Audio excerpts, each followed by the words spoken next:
ये आधिकारिक स्वागत। और इससे पहले जब प्रधानमंत्री हवाई अड्डे पर पहुंचे थे यूएई, तो वहाँ पर भी यूएई के राष्ट्रपति खुद गए थे स्वागत करने के लिए। पहली बार यूएई के अंदर हुआ है कि इंडियन प्राइम मिनिस्टर के लिए उन्होंने जलसा अरेंज करके दिया है। उन्होंने सरकारी लेवल के ऊपर मंदिर बनवा के दिया है। इंडियंस को पता है कि भारत के वजीर आजम जो हैं वो यूएई में इंडिया का मुस्तकबिल डिसाइड कर रहे हैं और वो फैसले कर रहे हैं कि इंडिया ने किस डायरेक्शन में जाना है। 5वां ट्रिप है और हम पाकिस्तान के अंदर भाई फकीरों की कोई इज्जत नहीं है। एक खानदान में ना जिसको पता हो सारे रिश्तेदारों को, यार ये आएगा, ये मेरे से मांगने के लिए आ रहा है, तो उसके ऊपर तो रिश्तेदार अपने सगे दरवाज़ा बंद कर देते हैं। ये तो दूसरे मुल्कों की आप बात कर रही हैं। लेकिन पाकिस्तानियों को यहाँ भी मुश्किलात का सामना करना पड़ रहा है, क्योंकि यूएई ने ये रिस्ट्रिक्शंस लगाई हैं कि पाकिस्तानी 5000 दिरहम शो मनी के बगैर एंटर नहीं हो सकते, जबकि दूसरी जानिब इंडियन किसी भी मुल्क में बआसानी विजिट कर सकते हैं। याद रहे कुछ अर्सा कबल यूके, तुर्की और ग्रीस में भी गेट आउट पाकिस्तान की तहरीक चलाई गई है। सर, यूएई के अंदर इंडियन इन्फ्लुएंस इतना ज्यादा है कि आप तसव्वुर नहीं कर सकते। यहां कोई बंदा बात नहीं करता यूएई की bilateral trade with India. UAE हम भी आज चांद पे जाने की बातें कर रहे होते। चंद्रमा जो है वो चंदा मामू हमारे भी होते, लेकिन हम चंदा मामू नहीं हमारे, हम क्या करें। तो ये बात होगी कि मईशत और मईशत में भी जो है ना तजर्बे के जो वहाँ उनके रूल्स एंड रेगुलेशंस हैं, उसके अंदर इंडियंस को जिस तरह फौकियत दी जाती है, उन्होंने सरकारी लेवल के ऊपर मंदिर बनवा के दिया है इंडियंस को। मैं यूएई की अर्ज कर रहा हूँ। उन्होंने एक पब्लिक, पहली बार यूएई के अंदर हुआ है कि इंडियन प्राइम मिनिस्टर के लिए उन्होंने जलसा अरेंज करके दिया है। अब अर्ज ये है कि वो इंडिया के साथ बहुत थिक हैं और एडवाइजर लेवल। जय हिंद दोस्तों, अगर बीते वर्षों में किसी मुस्लिम देश ने इंडिया का सबसे ज़्यादा साथ दिया है तो यार यूएई उनमें से एक है। ठीक है, यूएई हमेशा से हमारे हिंदू धर्म के भाइयों को, साथ ही साथ इंडिया के मुस्लिम भाइयों को दिल खोल के स्वागत करता रहा है और आज यूएई के अधिकतर उच्चतम पद पे इंडिया के लोग विराजमान हैं। ठीक है भाई, इसी सेंस में हिंदुओं की अच्छी खासी संख्या होने के बाद अबू धाबी में गवर्नमेंट ने, यूएई गवर्नमेंट ने, जो कि एक मुस्लिम गवर्नमेंट है, उन्होंने यार एक हिंदू धर्म के लिए मंदिर बनवा के दिया बाकायदा, जिसमें उन्होंने कहा कि आप पूजा कर सकते हो यहाँ पे खुलेआम। ठीक है, ये दिया। इसके बाद पीएम मोदी का हिस्टोरिक विजिट हुआ, वहां पे जिस तरीके से पीएम मोदी का स्वागत किया गया आप लोगों के सामने। ठीक है, यहाँ पे भिखारिस्तान के प्राइम मिनिस्टर भी जाते हैं, वहां के राष्ट्रपति मिलते तक नहीं है, फोन पे बात करते हैं। ठीक है भाई, इंडिया की जिस तरीके से स्वागत हुआ है उसको देख के और यूएई में इंडियन इन्फ्लुएंस को देख के सच बताऊं तो यार भिखारिस्तान मीडिया की पूरी फटी पड़ी है।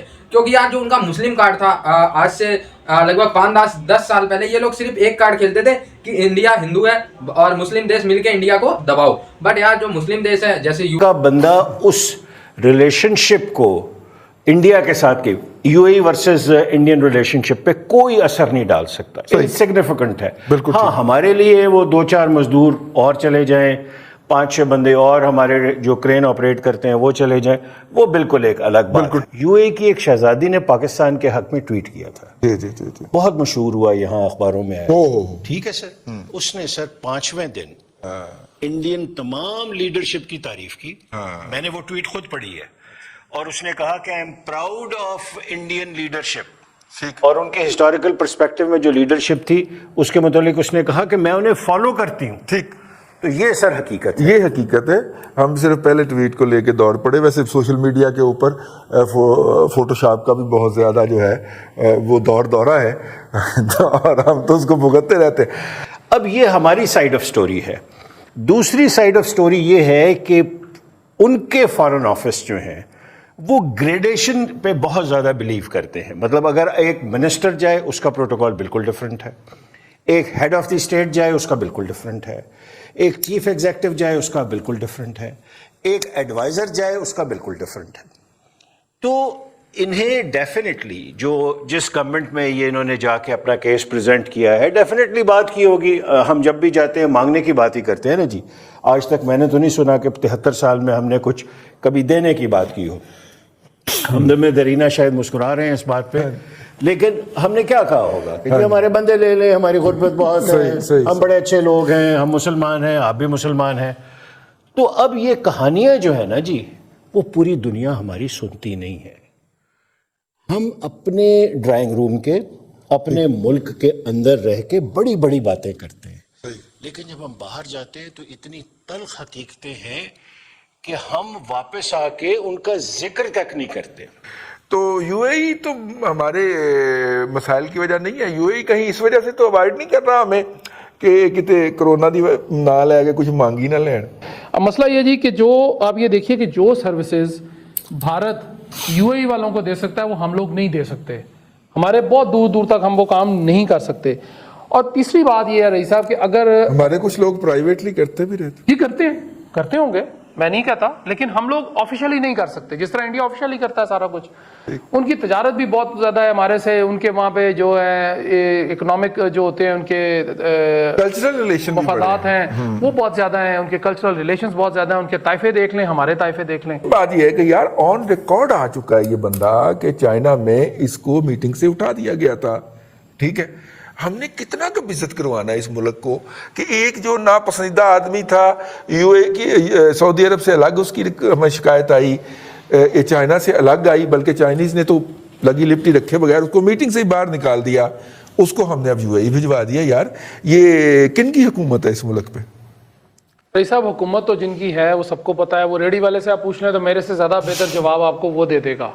मैं शायद हो सकता है कि अगर कोई ऐसी बात कहूँ तो मेरे लिए मुश्किल आ जाए। अभी 24 घंटे पहले मतीउल्लाह जान साहब जो हैं बाजियाब हुए हैं, इसको तो रहने दें। 1 साल पहले मैं हुआ, 1 साल पहले आप हो गए थे। अच्छा, अब बात यह है जी कि जुल्फी बुखारी साहब का आप कह रहे हैं, देखें जी वो जो चूरन बेचने गए थे वो उस मिकदार में नहीं बिका जिस मिकदार में वो लेकर गए थे। उनके उतने पेट में दर्द नहीं था यूएई वालों के ना, इससे कम बिक गया। एक बात चौधरी रईस साहब ने कही है जी कि बॉल इमरान खान की कोर्ट में है, बिल्कुल दुरुस्त कहा उन्होंने। मैं इनसे 100% नहीं बल्कि कई लाख फीसद एग्री करता हूँ, लेकिन इमरान खान उस कोर्ट में नहीं है, कोर्ट में कोई और बंदा है। खान साहब बहुत दूर है, बल्कि वो रश में कहीं फंसे हुए हैं। पता नहीं वो अंडरपास बनेगा कभी, शायद उसके नीचे से आएंगे या ऑरेंज ट्रेन चलेगी तो उस पर बैठ के आएंगे, लेकिन पता कोई नहीं है। बीआरटी का रूट भी चल रहा है, हीरो ने ही चलानी है हुकूमत, हमें इस पर कोई इतराज नहीं है। मुझे कम अज कम इतराज नहीं है कि मशीर चलाएं। हो सकता है वो उस बंदे से जो चौधरी गुलाम सरवर साहब हैं, जो वजीरे क्या है जी, बाजी पता नहीं, शोबाजी नहीं कुछ और, हवाबाजी, सॉरी मैं माजरत चाहता हूँ जी, मैं अल्फाज वजीरे हवाबाजी, उनसे बेहतर हो सकता है कि कोई मशीर ऐसा हो जो चला ले। हो सकता है कि नदीम बाबर साहब बेहतर पेट्रोल की सूरत हाल कर दें, अगर वजीर होता तो शायद वो 150 रुपए कर देता, उन्होंने 100 रुपया करा दिया। गुज़िश्ता दिनों मैंने ईरान की एक एयरलाइन के ऊपर लिखा हुआ देखा, बादा पैमाई हवाबाजी का पर्शन था, मुझे बहुत प्यारा लगा, बहुत प्यारा लगा। उनकी जो नेशनल एयरलाइन है उसके ऊपर लिखा होता है। अब उसमें यह जी कि मशीर बिल्कुल चलाएं, हमें इस पर कोई इतराज नहीं है, लेकिन गवर्नेंस तो बेहतर कर लेना। मशीर तो हमारे जो जाली डिग्री होल्डर, मुबैना तौर पर जाली डिग्री होल्डर फाकी वज़रा हैं, उनसे भी गैर गुजरे काम कर रहे हैं जी सही। अब बुखारी साहब का कारोबार क्या है वाकयातन मुझे भी नहीं पता। सुना है कि जी प्रॉपर्टी में कोई लेन देन करते हैं, कोई इस हिसाब से कुछ करते हैं, पता नहीं पुराने घर खरीदते हैं। आखिरी इत्तला तक उन्होंने चाइना और सऊदी अरब में लंदन की प्रॉपर्टी बेचने की कोशिश। जी मैं बता रहा हूँ, वो वहाँ पे जो उनके थे, जो बादशाह हैं और उनके शहजादगान हैं, उनके ऊपर कर रहे थे। इसी तरह वहाँ जो बिजनेसमैन थे, जब ये गए हैं तो बिजनेसमैन के साथ इन्होंने कहा जी कि मेरे पास वहाँ प्रॉपर्टीज हैं, आप वो देखें, मैंने बड़ा अच्छा उनको रेनोवेट किया, बड़ी बड़ी वो ह्यूज किस्म के मेंशंस हैं, पुराने हिस्टोरिक मेंशंस भी मेरे पास हैं। इस तरह के काम उन्होंने किए तो उन्होंने उनको उनकी शिकायत कर दी। बिल्कुल वही कतर, ओमान और भी सऊदी अरेबिया, ये सारे आजकल समझ रहे हैं कि यार मोनोपोली इस दुनिया में आने वाली सिर्फ एक ही देश की है, वो है इंडिया। इंडिया के साथ अगर जो भी देश वह मेहनत से करेगा फिर उसका हाल किसी की तरह नहीं, भिखारिस्तान की तरह हो जाएगा। ठीक है, इंडिया से पूरे दुनिया में सिर्फ एक ही देश वह मेहनत से रखता है, चाइना भी रखता है, बट ओपनली ट्रेड करता है, इंडिया के साथ मिलके हर चीज पे राजी रहता है। ठीक है, बॉर्डर इशू है, बॉर्डर क्लैश है, उसके लिए बेशक चाइना की ऐसी तू मैं होती रहती है, बट भिखारिस्तान जितनी तू मैं इंडिया की किसी कंट्री से नहीं हुई। और इंडिया ने बाकायदा भिखारिस्तान को जवाब नहीं दिया है, दबा दिया है भाई, कुत्तों की तरह प्रेस कर दिया। आज भिखारिस्तान की कंडीशन देख लो, कभी चाइना में लोन, कभी IMF में लोन, तो कभी UAE से लोन, कभी कतर से लोन। और भिखारिस्तानियों को तो ऐसा नंगा किया है सभी मुस्लिम देशों ने, ऐसा नंगा किया है कि आप लोग यकीन नहीं करोगे कि यार पाकिस्तान भी एक मुस्लिम देश है और उसके साथ ऐसा बिहेवियर कर रहे हैं। मतलब यार कि तुर्की में रसिया में, इसके बाद ओमान, दुबई, कतर में ये ट्रेंड चला था आज से 2-3 महीने पहले कि गेट आउट पाकिस्तानी। इसी सेंस में तुर्की ने रूल बना दिया कि पाकिस्तानी फुल वीजा आएंगे, साथ ही साथ जिनको उनकी मर्जी होगी उन्हीं को एंट्री देंगे। साथ ही साथ UAE में भी ये सीन है, और इंडिया के लिए फ्री वीजा टू एनीवे, कहीं पे भी इंडियन जाए वहां पे उनको फ्री वीजा रहता है। तो ये है इंडिया की मोनोपोली, और भिखारिस्तान की तो कुछ है ही नहीं, औकात चड्डी उतरती है जहां ये लोग जाते हैं।